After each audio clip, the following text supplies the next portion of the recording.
Anaconda पे निकलता हुआ आप देख सकते हैं किस तरीके से मशीन काम करती है। ये देखिए डबल पीवीसी, ये एक लेयर निकली है, इसके अंदर एक निकाल कर दिखाता हूं।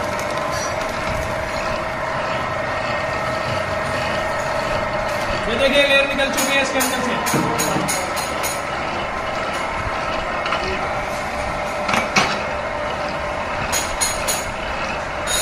ये देखिए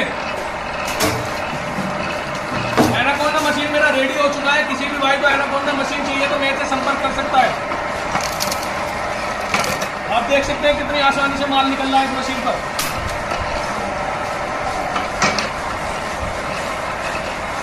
देखिए